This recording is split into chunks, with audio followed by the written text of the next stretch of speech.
दोस्तों 12 ज्योतिर्लिंगों के बारे में आपने अब तक बहुत कुछ सुना होगा, उसके महत्व और शक्तियों के बारे में भी जानते होंगे, लेकिन फिर भी इनसे जुड़े कुछ ऐसे रहस्य हैं जो आम लोगों की नजर से छिपे हुए हैं। वो रहस्य हैं जो विज्ञान को भी सोचने पर मजबूर कर देते हैं।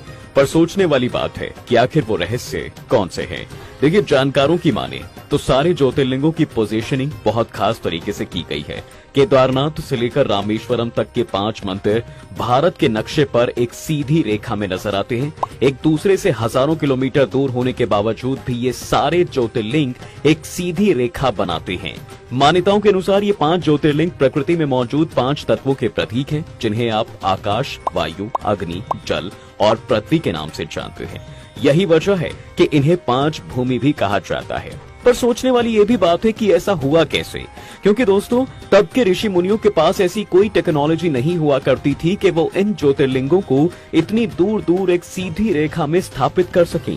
फिर हजारों वर्षों पहले किस तकनीक का उपयोग कर इन मंदिरों को एक समांतर रेखा में बनाया गया, ये ऐसा रहस्य है जिसके आगे विज्ञान भी अपना सिर झुका लेता है, क्योंकि ये उसकी सोच के भी परे है कि सालों पहले बिना सैटेलाइट, बिना तकनीक के ये कैसे किया गया।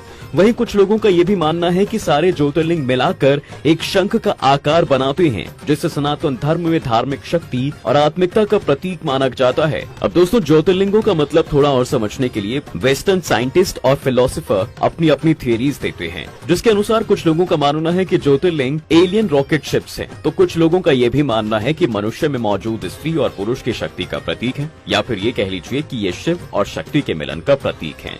हालांकि कुछ लोगों का ये भी कहना है कि ज्योतिर्लिंग एक नेचुरल न्यूक्लियर रिएक्टर है, क्योंकि ज्योतिर्लिंगों में इतनी शक्ति होती है कि वो एक रिएक्टर की तरह काम करते हैं, जहां से ऊर्जा का स्रोत मिलता है। और माना जाता है कि हमारे देश में जहां भी रेडियो एक्टिव मटेरियल्स हैं, वहां एक ज्योतिर्लिंग भी है।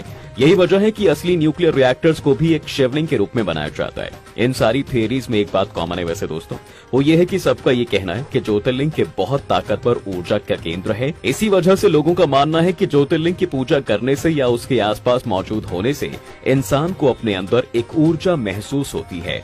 अभी तो आप सब जानते होंगे कि ज्योतिर्लिंग भारत की संस्कृति और धार्मिक विरासत का एक खास हिस्सा है। ये सनातन संस्कृति और सभ्यता का वो स्तंभ है जिसे कोई हिला नहीं सकता। देश भर में मौजूद सारे ज्योतिर्लिंग भगवान शिव की एक अलग कहानी बताते हैं। महादेव की महिमा और उनके अनंत रूपों का ये एक जीता जागता सबूत है। धर्म पुराणों की माने तो सोमनाथ दुनिया का पहला ज्योतिर्लिंग है और इसकी स्थापना चंद्रदेव ने की थी। कहा जाता है कि पहले सोमनाथ में स्थापित शिवलिंग हवा में झूलता हुआ था, क्योंकि इसे खास तरह की मैग्नेटिक टेक्नोलॉजी का इस्तेमाल करके बनाया गया था। मान्यता है दोस्तों कि आज भी यहाँ पर अमावस्या की रात में चंद्रदेव समुद्र में डुबकी लगाने आते हैं और फिर वापस चले जाते हैं, तो इसकी कथा भी बहुत अनोखी है। कहा जाता है कि उज्जैन नगरी का सिर्फ एक ही राजा है और वो है बाबा महाकाल। और ऐसा भी कहा जाता है कि विक्रमादित्य के शासन के बाद यहाँ किसी भी राजा का शासन नहीं रहा। आज भी यहाँ कोई राजा रात में नहीं रुक सकता। कहा जाता है कि अगर किसी बड़े पद का मनुष्य यहाँ रुकने की कोशिश करता है तो उसके जीवन में कई तरह की दिक्कतें और मुसीबतें आने लगती हैं।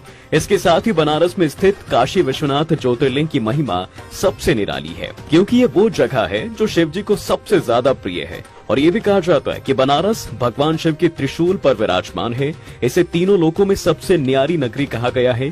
पुरानी कथाओं में दावा किया जाता है दोस्तों कि काशी शिव और पार्वती का आदि स्थान है, इसलिए आदि लिंग के रूप में अविमुक्तेश्वर को ही प्रथम लिंग माना गया है। अब ग्रंथों में काशी विश्वनाथ का प्राचीन नाम दरअसल अविमुक्तेश्वर ही बताया जाता है। वैसे आपको बता दें कि सभी ज्योतिर्लिंगों में केदारनाथ मंदिर की मान्यता सबसे ज्यादा है। यहाँ भोलेनाथ के शिवलिंग की पूजा विग्रह रूप में की जाती है, जो बैल की पीठ जैसे त्रिकोणाकार रूप में है, और इसके लिए कोई और नहीं बल्कि पांडव जिम्मेदार हैं। कहा जाता है कि महाभारत युद्ध खत्म होने के बाद पांडव महादेव के दर्शन करना चाहते थे, लेकिन भगवान शिव पांडवों से इतना नाराज थे कि वो उन्हें दर्शन देने के लिए तैयार नहीं थे। इसलिए वो अंतर्ध्यान होकर केदार पहुंच गए। तभी पांडव भी उनका पीछा करते हुए केदार पहुंच गए। ऐसे में उनसे छिपने के लिए भोलेनाथ ने बैल का रूप ले लिया, लेकिन भीम ने इस बात को भांप लिया और बैल की पीठ का त्रिकोण भाग जोर से पकड़ लिया। पांडवों की शक्ति और दृढ़ संकल्प ने भगवान शिव का मन बदल दिया और उन्होंने दर्शन देकर पांडवों को पाप से मुक्त कर दिया। उसी समय से यहाँ शिवलिंग बैल की पीठ की आकृति के रूप में पूजा जाता है।